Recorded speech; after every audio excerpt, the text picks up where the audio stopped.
Blessings, everyone, and thank you for joining me. This is going to be probably my most ambitious solo podcast because I'm going to be addressing the topic of sexual abuse in the Catholic Church, particularly the abuse of boys by priests and its 1,000 year history. This podcast is also a review of several books. Especially this book here, The Corrupter of Boys, Sodomy Scandal, and the Medieval Church by Diane Elliott. It was published in 2020 by the University of Pennsylvania Press. And Diane Elliott is a professor in the humanities and professor of history at Northwestern University. And this book really radically changed how I saw this issue and also just the history of the Catholic Church. So it's probably one of the most important books on the topic of Roman Catholicism that I've ever read. I just also wanted to give um, some recommendations for source material that I found helpful. This is from Fordham University, of all places, from 1988 by Paul Halsell.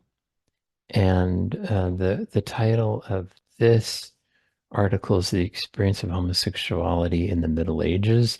It's not a long paper, but it's a good introduction to a lot of the source material, the primary and secondary source material. So I found this very helpful. The other book, I actually said this is one that I reread. I had initially read it in the early 90s when I was at Berkeley, and this is John Boswell's Christianity, Social Tolerance, and Homosexuality, Gay People in Western Europe from the beginning of the Christian era to the 14th century. And this was originally published, I believe, in 1980. Yeah, so it's a landmark book in terms of it's one of the most early works that looked at this topic. And I think he uncovered some source material that hadn't really been examined closely. The work is a bit overshadowed for me. Boswell, of course, was a gay man himself. I think that's evident in the work because I think he's very personally invested in proving certain theses. Um, Boswell, of course, died in 1994 of AIDS at age 47. The other problem I have with the book is the frequent references to Michael Foucault, who also died of AIDS in 1984. And Foucault, of course, uh, after his death, has been accused of molesting young boys. So this book is a bit overshadowed for me, but there's good source material there as well. This book was published in 2011, I believe. Yes. Interestingly enough, by, um, I'm not familiar with this organization, the Pontifical Institute of Medieval Studies. And this is by Glenn W. Olson, who is a professor emeritus of history at the University of Utah. He taught at Seattle University, Fordham University, so a distinguished um, uh, college professor. The book is of sodomites, effeminates, hermaphrodites, and androgynes. This was a book that I particularly liked because he references artwork a lot in this book, so it was very helpful to me. And then also, I those who've watched my podcast will be familiar with John Strickland and his series of books on Christian history, and I found this helpful too because this topic brings us into the realm of theology, which I have, which I'm not comfortable with. So this volume two is very helpful. This is Christendom from the Great Schism to the Protestant Reformation, and I'm going to read a few passages from each of all of these books in my review. So let's start out with her thesis in this book. I have copious notes here, so if you see me looking down, that's what I'm doing. Um, so she sort of begins the book with just a very brief discussion of the current problem in the Catholic Church with predation and the sexual abuse of children, particularly boys. And so the question is, why has there been predation of boys in the Catholic Church? Why was it allowed to take place? Why were there cover-ups? And I think her thesis is because there's a 1,000-year history of that taking place, not just the abuse, but also an institutionalized pattern of behavior among the clergy and the hierarchy. So the how I want to approach this topic is there's a couple of different points that I'm going to make. Oh, and I think, and I'm following the book's outline, I would say. So first, the issue is clerical celibacy in the Catholic Church, the history of that, how that possibly contributed to the sexual abuse of boys, then homosexual subcultures within the Catholic Church, particularly around homoerotic poetry, homoerotic letters. This is where I think Boswell is important. That's what he was looking at homosexual subcultures within the church. He argues that they actually weren't subcultures, and I think that they were actually in some milieus they were dominant cultures. I think he's probably correct. And then the efforts of so-called reformers within the church who tried to address this problem, but didn't really make much headway. And then in terms of how the sexual abuse of boys and homosexuality within the Catholic Church was institutionalized over the years. Okay, now I'd like to share the screen with you. This is Peter Damian. He is a contemporary of the 1054, a near contemporary of the 1054 break in the church between Rome and the Orthodox churches. And as early as the initial establishment of what is the Roman Catholic Church, there was already a problem of homosexuality in the Catholic Church and the sexual abuse of boys, and not just a problem, but we'll talk about Peter Damian later, but a rampant problem. It was so bad that he had to address this problem with the Bishop of Rome or the Pope. And as we'll see, his warnings and his admonitions and his recommendations were unheeded. Now, part and parcel of why this book was important to me, and I think why it's fundamental, especially that a lot of Catholics read it, is that especially in, I would say, traditional Catholicism or trad Catholicism, I think there's a certain conception about the Catholic Church and how it was infiltrated by progressives, liberals, and sexual predators. For myself, I was a traditional Catholic, I imagine that there was a golden age of Roman Catholicism that preceded the Second Vatican Council in the 1960s. And I thought this image sort of maybe encapsulated that. This is from 1920 and the canonization of Joan of Arc. Interestingly enough, this is just an aside. My favorite quote from Joan of Arc is during her trial, and she said, "You are not the church; you are only my enemy." But that's an aside. So, I mean, this sort of image really embodies that idea that the Catholic Church had a glorious age uh, where the problem of pedophilia and sexual abuse and homosexuality was not present.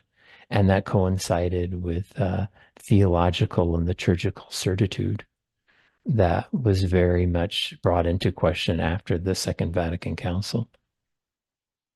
And probably Pope Pius X embodies that more than any other figure, who's sort of the last flowering, the golden age of Catholicism.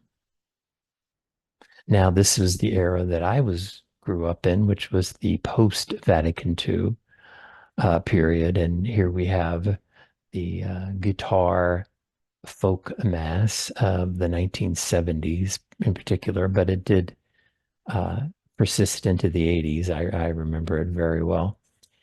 And this sort of liturgical experimentation was associated with that. And I think the St. Louis Jesuits, who are a group of Jesuit priests who wrote these very annoying songs that I was forced to read to sing as a child, also sort of embodied that movement.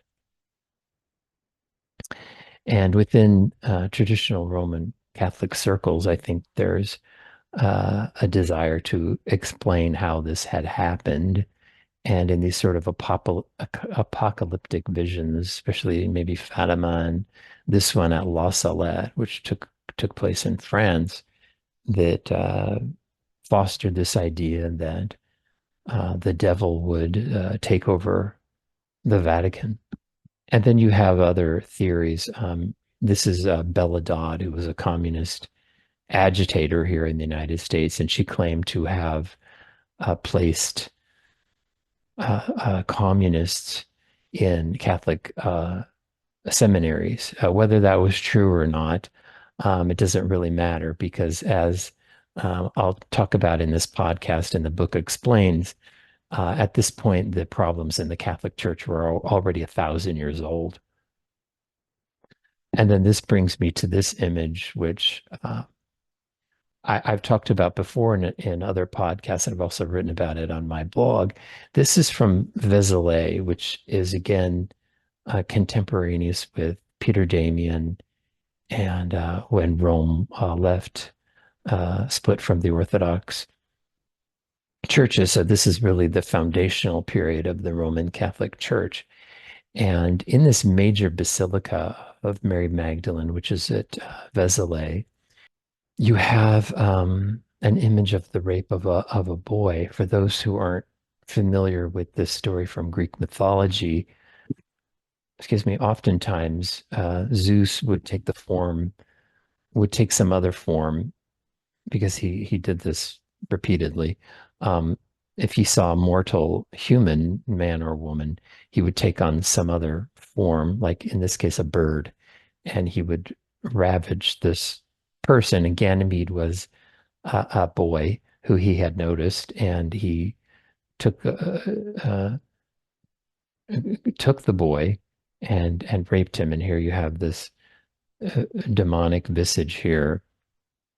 I first became aware of this sculpture, this Romanesque sculpture, when I was at Berkeley in the early 90s, and I found it incredibly disturbing. I still do.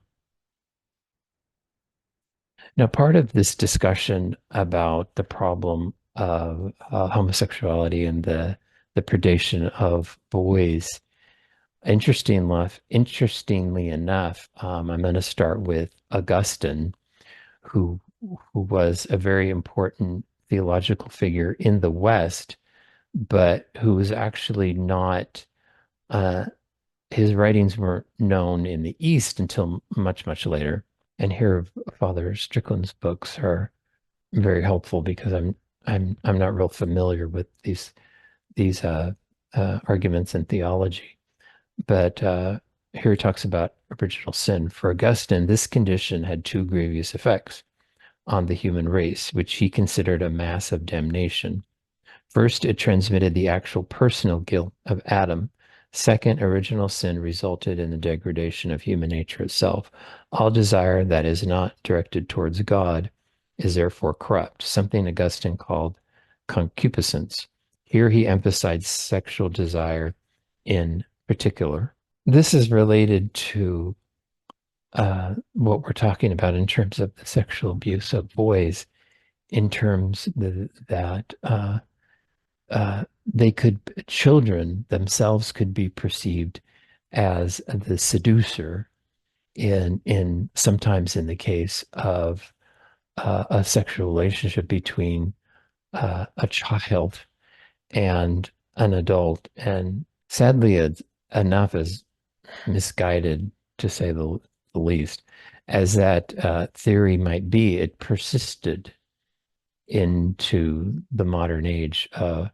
Benedict Groeschel, who was a famous Franciscan priest, was talking about these cases, some of these contemporary cases, and he said a lot of the cases, the youngster 14, 16, 18 is the seducer.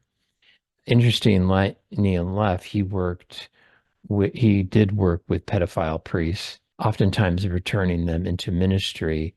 And someone that he also collaborated with was John Harvey, who was a Catholic priest who founded the Apostolate Courage, which attempted to work with Catholics that had same-sex attraction. And just anecdotally, when I became involved in Courage 25 years ago, I noticed that there were pedophile priests involved in the ministry, and I found it incredibly disturbing to me. But that's part and parcel of how the Catholic Church has functioned for 1,000 years. And as Strickland talks about in, especially in the second volume, Augustine's theories of original sin and sexuality played a part in the church's insistence on clerical celibacy. And we'll talk about that later too, because they saw all sexual relations as inherently evil, even those between a man and a woman in sacramental marriage. Here is an image of Augustine from the Middle Ages. I find this illumination. An illumination is a painting within a manuscript book that was, of course, hand done in the Middle Ages. And I find this interesting because oftentimes when the Garden of Eden is depicted in the West, you see it. The garden is surrounded by this walled castle or fortress. And this reminds me of a duality in Augustinian theology, which Father talks about here as well, between the city of God, the city of man, between clean and unclean. And the priesthood, part of the argument for the necessity of clerical celibacy was Augustine's theory of original sin, and that priests needed to be removed from what is impure. And we'll talk about this later. And here's an illumination of and we'll talk about this later. Here's an illumination of a marriage. And Augustine's theories again will prove very significant. I find this interesting. Here you have a married couple with these two demons trying to tempt them, I assume. And then, of course, this had a big impact on how people viewed the priesthood, as a celibate, as a rather solitary figure.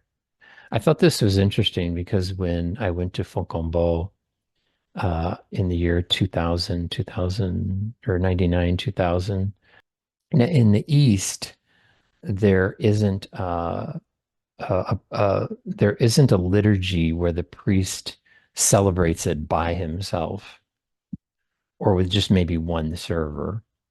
Uh, it just doesn't happen. I remember when I went to Fontainebleau, which is a Benedictine abbey in France, there were all these numerous side altars in the church, and you would have a solitary priest, sometimes with just one server, celebrating mass with no one else, and they would go on all morning. I thought that was kind of strange. So I want to continue this in just this introduction to the book and this topic. So with the institution of mandatory celibacy in the West, there is the argument that this fostered gay subculture within the Roman Catholic Church very early on. And as an example of that, we have Anselm, who was from the time of Charlemagne. And here, Boswell talks about Saint Anselm. Saint Anselm, prior of Bec, the most influential monastery of the period, and later Archbishop of Canterbury, was probably the most imposing intellectual figure of his day. It was he who brought the tradition of passionate friendship among monks into the limelight of medieval society, as he also prevented the promulgation of the first anti-gay legislation in England.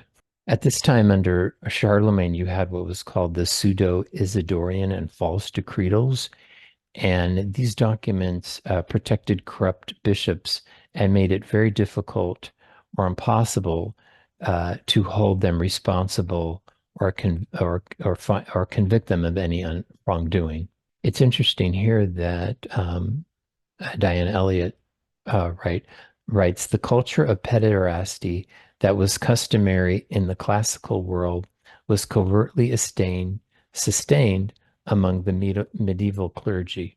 This reminds me of something that Camille Paglia uh, said, and she's a famous she's a well-known author and academic who's written a lot about the Catholic Church, art, and history. And she wrote, Western culture has been formed by this tension between the Judeo-Christian and the Greco-Roman traditions, and that it is not true that Judeo-Christianity ever defeated paganism.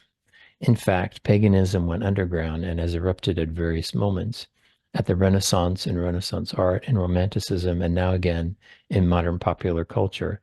And that paganism does indeed have a spirituality. In paganism, you have a unity between sexuality and spirituality, which is a great ideal. Christianity was not able to do this because it regards nature as a fallen realm and our bodies as belonging to the fallen realm. The soul is, the thing that was created in God's divine image. So the closer you can come to God, the less sexual you are. And this produced the monasticism, of course, the celibacy of the Middle Ages. And she said that in 1994. I think that was pretty insightful. In contrast, I think to look at the East, you had very early on the Justinian codes in the East, which criminalized homosexuality. And then in the West, you had a tacit acceptance of same-sex relations. In the East, you also had St. John Chrysostom, who's very explicit in his condemnation of homosexuality. In the West, you wouldn't have anything like that until Peter Damian, and then the works of Peter Damian were subsequently suppressed very early on. Here you have Saint Hildemar, a Benedictine bishop of Beauvais, and his death was in 844. So very early on, he wrote, if a brother from his 15th year onward should seize a small boy and commit fornication with that child, the child should be beaten with rods and chastised for this. So early on, you see the blaming of the victim in these cases. This also relates vis-a-vis what I was talking about earlier with uh, the the uh, the comments of Benedict Grishel in terms of the victim being the seducer. In the West, you had something very interesting. They were called penitentials. The penitentials were handbooks for priest confessors, and they listed sins and the appropriate penances. This is from John Boswell. Some authors have inferred from the elaborate prescriptions regarding homosexual relations in the penitentials that the early medieval church was obsessed with punishing homosexual behavior. This conclusion is unwarranted. The penitentials were collections of penances to be assigned for sins by confessors. They were designed both as guides for priests uncertain about appropriate penances and efforts to standardization of the severity of such penalties. As such, they were necessarily detailed. Their aim was to specify penance for every sin a priest might hear mentioned in the confessional. Homosexuality is given no greater attention than any other sins, and viewed comparatively appears to have been thought less grave than such common activities as hunting. The 8th century penitential of Pope Saint Gregory III, for example, specified penances of 160 days for lesbian activities and as little as 1 year for homosexual acts between males. In comparison, the penance for a priest going hunting was 3 years. At the Synod of Aachen, this is the basilica there, which is I've always found quite beautiful because it's very Eastern in its architecture. At the Synod of Aachen, monks, which took place in 816, it stated that monks should not be beaten in the nude before their brothers. This reminds me of an illuminated manuscript from France of the Middle Ages, which show the flagellants. The flagellants were a group of the flagellants were a group of Catholics who would often go into procession and whip each other with these cords, cat and nine tails. This reminds me of what Camille Paglia said about Catholicism never really conquering paganism. This is a fresco from the Villa Mysteries in Pompeii, where you see this ritualistic beating in a pagan cult. Now, the Synod of Aachen took place. That was the capital of Charlemagne's Holy Roman Empire, and the head of his palace school was Alcuin. One of the things Alcuin, excuse me if the pronunciation is famous for now, is his homoeroticism in his correspondence. Alcuin's letters of friendship to other men in ovatively passionate and sensuous speak of embracing them and of kissing their eyes, ears, mouth, hands, and feet, finger by finger and toe by toe. It's interesting that the Synod of Aachen took place at Charlemagne's capital, and Alcuin was the head of the Charlemagne's palace school. So, due to this, let's say, rampant homoeroticism or homosexuality in the Catholic Church, there were monastic reformers, namely Odo of Cluny, Peter Damian, and Bernard of Cluny. This is an image of Cluny. I visited there in France. There's really nothing left of the original structure. It was torn down over the years, I think, also during the French Revolution. Cluny was the most important Benedictine monastery in the West, in Western Christendom. At one time, it was the largest church in Western Europe. And it's also interesting in Roman Catholicism, you have a series of reforms and then breakaway orders. So from the Benedictines in 1098, you had the Cistercians, and also during the Franciscan period, you had different Franciscan minors as spirituals. So there was always this tendency within these religious orders for them to become very corrupt, usually sexually, and then for reforms to offshoot from that. Although it seems that the goals of a lot of these reformers were sidetracked, as the church was not interested in the problem of homosexuality and the molestation of boys. And Diane Elliott makes this good observation.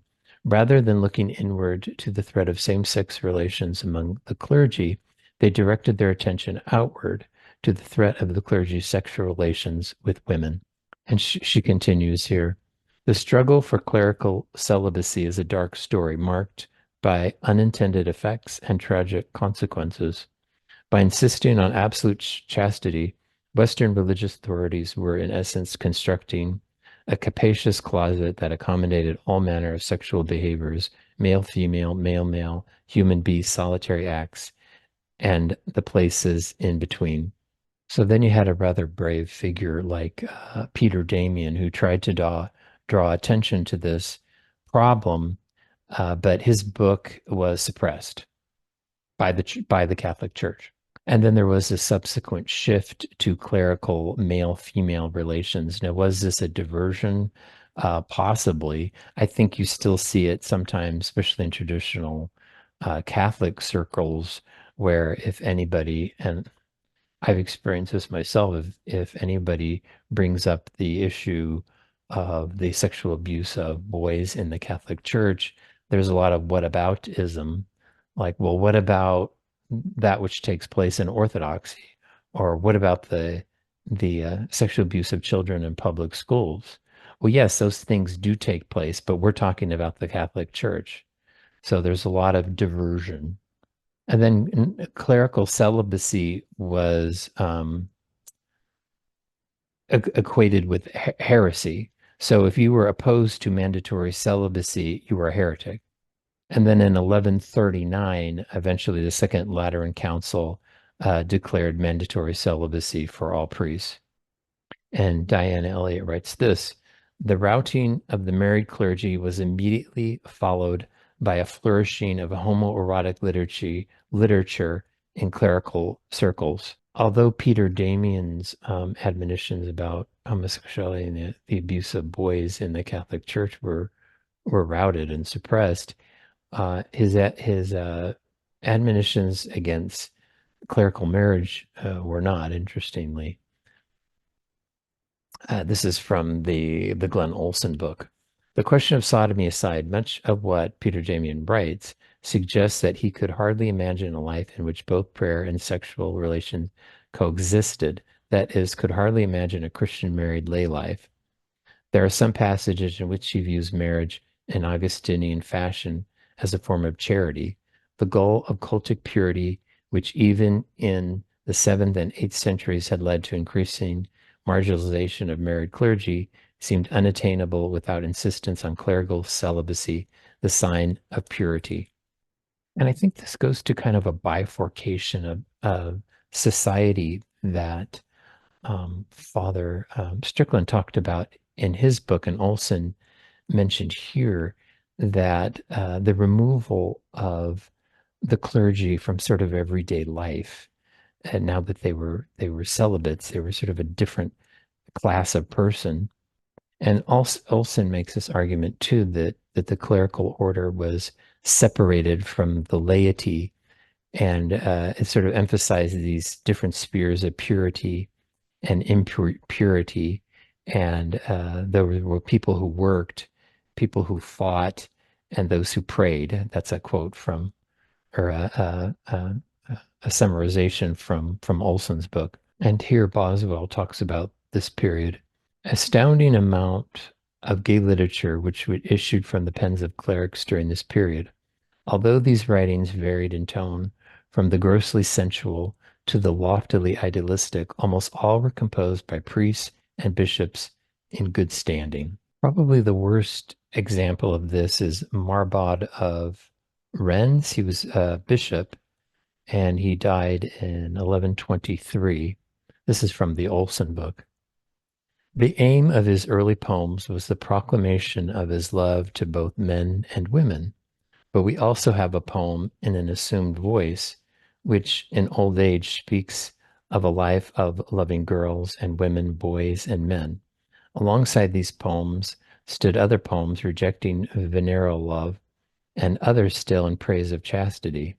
One place or another, he takes almost every possible stance, so far as love is concerned. The conceit of one of his poems is that It is about Horace's ode about a certain boy who could easily enough have been a pretty girl. Marbod plants the idea that perhaps the desire formed for such a boy is not specifically sexual or orientated only to one's sex, but is desire for physical beauty in whatever form. But he lingers too much over the details of the boy's beauty, including the body which lay hidden under his clothes, to come across as disinterested connoisseur of things beautiful. In any case, after the boy does not yield to opportuning, his wickedness in resisting is condemned, and Marbod torments him, taking relish in the fact that the little flower of youth is fleeting and too brief. He continues, the poet propositions the boy, therefore, while you flower, take up ripe practices, while you are in demand and able, be not slow to yield to an eager lover. These words of my request, most beloved, are sent to you alone. Do not show them to many others. Witty in the extreme, the poem makes it clear that Marbod's goal is ravishing the boy, not educating him. In his book, Boswell focuses on Saint Allred, and here's what he writes. According to Boswell, Allred fell in love with two monks of his order. When he first entered the order, he noticed one Simon.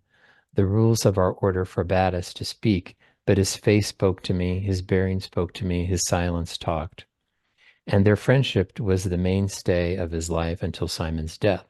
Although at first tormented by jealousy because on his deathbed Simon had called for another monk, Allred eventually poured out his heartbroken grief in a paean of devotion to his beloved, without whom he lamented he could hardly be said to live. Aware that the intensity of his passions might suggest a less than spiritual relationship, Allred either considered such concern beneath comment or simply did not care. Quote, but some may judge my tears that my love was too carnal. Let them think what they wish. Others see what is done outwardly. They cannot perceive what I suffer inwardly, unquote. After the death of Simon, Allred became attached to a younger monk and left a careful record of the development of their love, which in contrast to his passion for Simon grew slowly and cautiously. In discussing love with his monks, Allred stressed that friendship could not simply be intellectual. Feelings, he observed, quote, are not ours to command. We are attracted to some against our will, while towards others we can never experience a spontaneous affection, unquote. Neither attraction nor reason alone could constitute love, but rather the conjunction of both. Physical beauty was in Allred's view a completely legitimate inspiration of love, as long as it did not obscure a vicious character.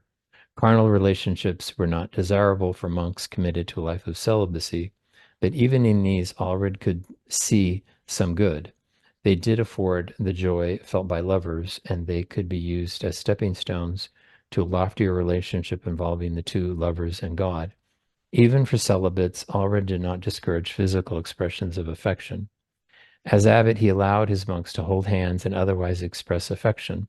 This can get weird real fast. This is from the writings of Allred. At least this sort of sacred love should seem improper. At least this sort of sacred love should seem improper to anyone. Jesus himself, in everything like us, patient and compassionate with us in every matter, transfigured it through the expression of his own love. For he allowed one, not all, to recline on his breast as a sign of his special love, so that the virgin head was supported in the flowers of the virgin breast. And the closer they were, the more copiously did the fragrant secrets of the heavenly marriage impart the sweet selves' spiritual chrism to their virgin love. This is the sort of imagery that you see in the Middle Ages, and it is problematic because later in the Renaissance you have paintings like this by Jean Valtin in 1591, and also in with John J. McNeill, who was a famous Jesuit priest who argued that I can't even say it, who argued that who argue that there were homosexual relations between Christ and a certain apostle. So this is the problem is that you get in Roman Catholicism that starts here. You also start getting a lot of complicated relationships within the clergy. For example, Archbishop Ralph II of Tours appointed his lover John to be Bishop of Orleans. John had previously been in a relationship, a sexual relationship with the prior Bishop of Orleans, who was also Ralph's brother. Of this incredibly sordid triangle, Ivo of Chartres wrote a letter to Pope Urban II, which was ignored. According to Diane Elliott, young John the Younger, the sodomitical protege of the two brothers, lived until 1135, presiding over the bishopric of Orleans for almost 40 years. This is in spite of the fact that, according to Ivo Chartres, young John C. was purchased for him by his parents, implicating him in the more conventional kind of simony. Ivo had attempted to redress the situation by appealing to the king, the papal legate, and the pope himself, all to no avail. You see this sort of favoritism with Saint Anselm and his favorite boy Osborne in monastic circles as well, not just in the bishopric. And so pervasive was the problem that at 1179, at Lateran III, Peter the Chanter complained about the issue of homosexuality and the abuse of boys. And at Lateran IV in 1215, apparently things hadn't improved because there were still complaints about the problem. And Robert of Courson considered the vice so pernicious and ubiquitous that he was in favor of Lateran IV abolishing clerical celibacy altogether. It's also interesting that the pre-Protestant heretical group, the Lollards, by 1395, claimed that clerical celibacy was causing an epidemic of sodomy. And Henry of Ghent, who was at the University of Paris, there were already questions arising from him about how the seal of confession, which was elaborated at Lateran IV, was being hid to hide abusers as boy abusers were beginning the practice of confessing to each other. And so severe was the admonition against revealing anything in confession that it really tied the hands of especially abbots at monasteries, because if they heard a particular monk's confession that they had abused a boy, they could not even raise any sort of suspicion. And that would include if they went about transferring this monk or doing anything that might be misconstrued as a sign that this monk had done something improper. And this really goes part and parcel with the presence of very young children in monastic circles. Boys as young as 7 were eligible for the minor orders, such as doorkeeper and acolyte. But interestingly enough, these young children were admitted to monasteries, but married men could not become priests. So here we have Bernard of Cluny in 1140. He wrote that the filth of Sodom is openly seen at Cluny. Countless Ganymedes are swarming. That quote sounds a bit like blaming the victim. At this time, there was a set of reforms beginning in the 12th century to regulate or curtail the admission of boys to monasteries. Although at Cluny, this is rather shocking, 1/5 of the monks are aged 3 to 14. Although in 1156, Abbot Peter the Venerable continued the tradition of child flogging for raped boys. And a big problem was canon law itself, which required 2 to 3 witnesses to prove an accusation against a monk or a cleric or a priest. So this really discouraged or deterred accusers from ever coming forward because in how many of these cases did you have 2 to 3 witnesses? And where there were successful prosecutions, they were the crime of rape was usually ancillary to financial or other spiritual abuses, but oftentimes, like I think I mentioned earlier, that the uh, the accusations of abuse or sodomy were sort of added on to sort of seal the deal. And here we see an early manuscript illumination of an abbot, I assume, beating these monks here. Some of them don't have a cowl, so I'm curious of whether or not they're children or not. So in 1402, you have Jean Gerason's uh, who wrote a protest against the corruption of youth. He was the chancellor of the University of Paris, and this was about several things, and including against the sexualized homoerotic tendencies in religious art. And within a couple of years of him writing that, you have Donatello's David, which is a work of art I really loathe. It's essentially a example of a ephebophilia. So let's move on from that. Diane Elliott writes here, Peter the Chanter perceived Parisian sodomitical tendencies so pervasive that even the liturgy was being compromised. As the cantor or precantor of Notre Dame of Paris, Peter was responsible for supervising liturgical activities. Paris was at the center of the rapid development of polyphony, i.e., 2 or more lines of independent melody in the 12th century, in contrast to the traditional plain chant. The chanter and his cohort were appalled by polyphony's sensual linking of male voices in harmony, clearly associating such musical innovations with same-sex relations. And by the 14th century, you had a witness of the corruption of the Franciscan order to sodomy. Trials really blew up in the church's face. You had John Stalker, the chaplain at the Cathedral of Basel in Switzerland, who was accused of very violent instances of rape. And then you had Arnold of Venrole, a Franciscan who, one of the things that he argued was that relations with women were not tolerated, but sexual relations with boys were within the Franciscan order. And then you had images like this of St. Francis, which were clearly homoerotic. So they go part and parcel with this ongoing problem.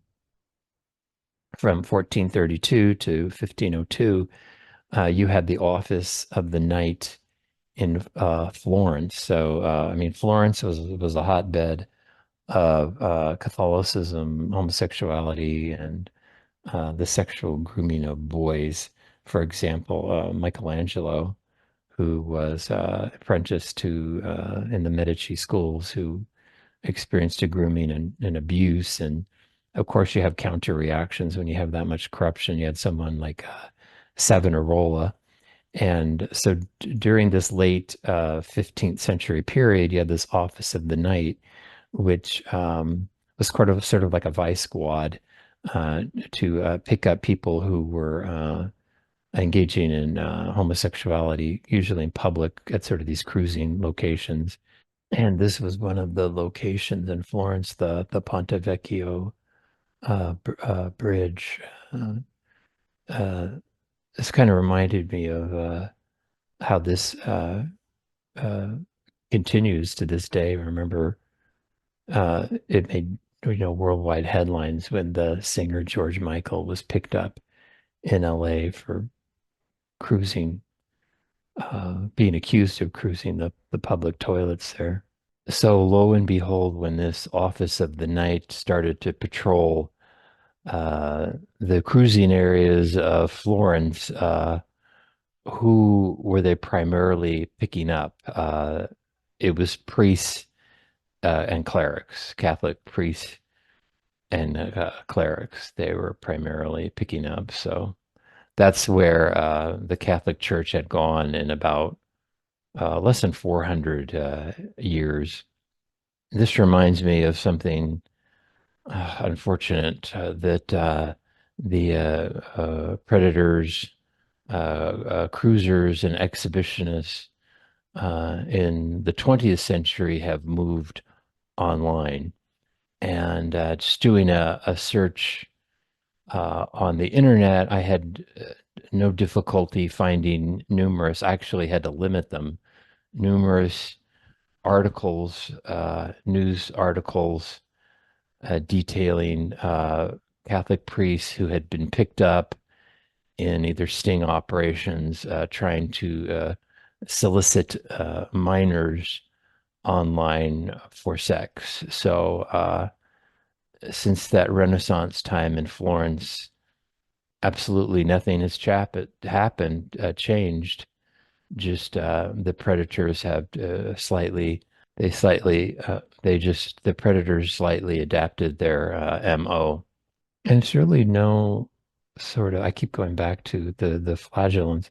It's really no coincidence that Peter Damian, who tried to expose this problem of homosexuality and boy rape within the Catholic Church to no avail, and he was also dead set against uh, the married clergy. He was also a great proponent of flagellation. Uh, One of the extreme example is Guibert of Nogent, who was a Benedictine historian and theologian, and he received daily beatings um, from a priest. So I mean, I don't think it's a coincidence that the sadomasochism, those BDSM practices that you see often within the gay subculture uh, in the modern world really had its roots within the gay subculture of the Catholic Church. This was a photo, I won't linger on it too long. This was a photo that I actually took in San Francisco many, many years ago. But looking back, this is a St. Andrew cross, you could call it. And that's actually what they do call it. And this man is being flogged and whipped. Looking back in hindsight at images like these, I'm struck at how it's sort of a reenactment of these earlier medieval practices that you see in monasteries, and I don't think that's at all a coincidence. And I guess we've moved from this to this sort of high clerical Catholic culture. This is from a chapel of the chapel of uh, Archbishop Paglia, who is in charge of the Pontifical Academy for Life. And this shocked, especially traditional Catholics. The artist is a gay painter, I guess you could call him, and but he's been known for creating very homoerotic, pornographic images, and Paglia saw fit to hire him to decorate his chapel. Here's some of the details. I myself was not shocked because the Catholic Church has been molesting boys for hundreds of years. Estimates alone in the 20th century that they abused, well over 1 million children, and they got away with it. So why not just be out in the open? Because here we're looking at Renaissance art and same sort of themes here. So again, like I said, nothing has changed in the Catholic Church. So, like I've said, in hundreds of years, the gay what began as really a gay subculture has moved to the culture, and I think John Boswell was correct about that. So, in conclusion, I did want to go back to Peter Damian, who one of the things that he really rallied against were priests uh, who molested would confess to each other. And we've seen that in cases in the modern times. And also the problem of spiritual fathers having sexual relations with those under their care. And if you've watched my previous podcast I did with Gene Gamuka, that's something that he has focused on is that's a continuing problem within modern seminaries. I remember just anecdotally after my conversion to the Roman Catholic Church for a time, I was living in Southern California, and I met a seminarian at the Los Angeles uh, Catholic Seminary there in Camarillo, St. John's Seminary, I believe it was called. And he told me some really extraordinary stories that I found very disturbing, where his spiritual director would ask him very leading questions about his sexual fantasies. And I was like, wow, that's none of his business. And I mean, looking back, knowing what I know now, that was very much a fishing sort of expedition or maybe even blackmail, where they were seeing where the seminarian is inside their head and how they could exploit that. All of the problems that you see have been institutionalized over hundreds of years. So it's really an institutional problem. It's a theological problem besides being just an obvious moral issue.